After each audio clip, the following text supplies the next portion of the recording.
welcome back to My Life with Plants. I'm Newman. Got a little bit of noise in the background. It's a rubbish truck. It's a public holiday, Monday here. I just wanted to show you the Neophonetia falcatas. Just like I said, when we do get rain, it's warm.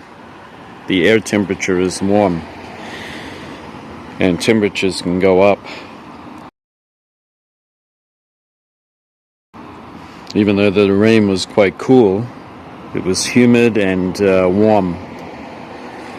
And now, as I was trying to explain before, there's like bright, can you see the sky there? It's just really bright blue. And it's about going to get up to about 18 degrees. And the difference is that every other day that we don't have rain, so we have rain probably 1 or 2 days a month from now. And the differences of the winters here in this subtropical or tropical cold zone, you could call it, because it gets right down to minus temperatures at night. The thing is that with this particular environment here in Japan is once you've had that wet day where you have warm temperatures, you still have the warmth of the sun.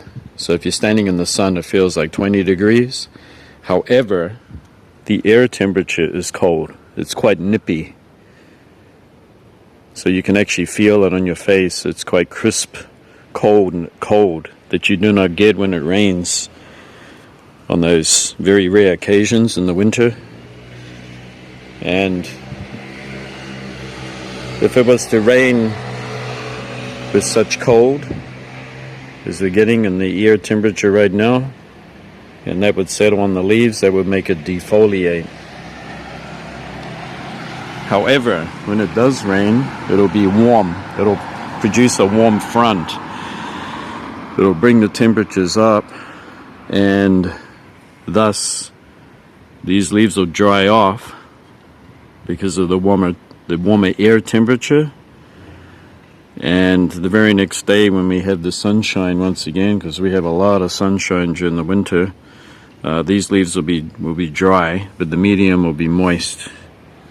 And this is the kind of what they like to grow in, how they like to grow, these Vandaceous orchids. So I'm trying to explain this the best I can. It's quite a very unique climatic pattern that they have in Japan. So let's presume that from about 4 weeks from now, if we got rain, that nippy cold air front would become a warm air front. Even though that the temperatures, the gross winter temperature could be still quite low. It could be 12 to 13 or even 14 degrees, well above freezing. The warm air current that's coming in with the rain won't hurt the orchid one bit, and it'll give it a chance to dry off the leaves. And as we get into the winter, the amazing thing is that as we start getting into the winter, the humidity drops and drops and drops. So it can go right down to 40%.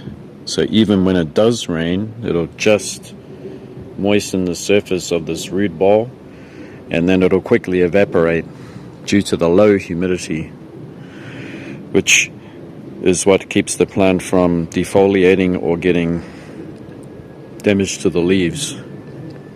So that's a growing tip for you. If you need to water, you would give it a quick mist, and then you would try to take the humidity down lower, or use oscillating fans.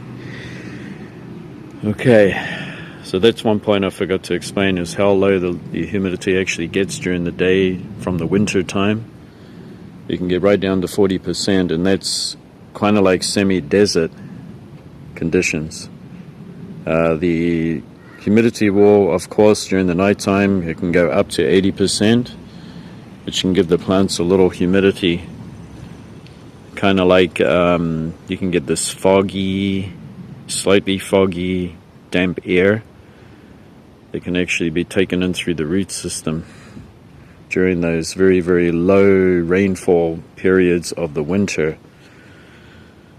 Alright, this one is actually called the bean Neophoenicia falcata because the leaves actually look like beans, almost semi-terete or conduplicate, folded over on themselves. And these other ones have much longer leaves. There are different varieties, but within the same genus. Species, sorry, same species. Alright. As we get right into the winter time, even periods of snow will not bother. They keep calling these anosmiums, but they're actually Dendrobium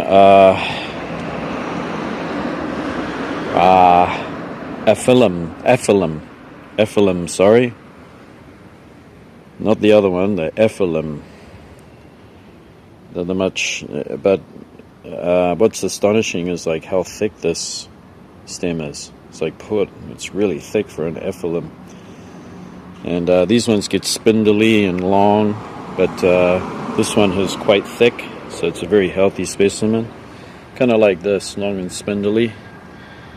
And these will continue to grow even in the colder months here, and they won't defoliate because they love the cold temperatures in the winter. That's according to this weather climatic pattern. You can actually grow them outdoors, it'll be fine. And looking forward to them flowering.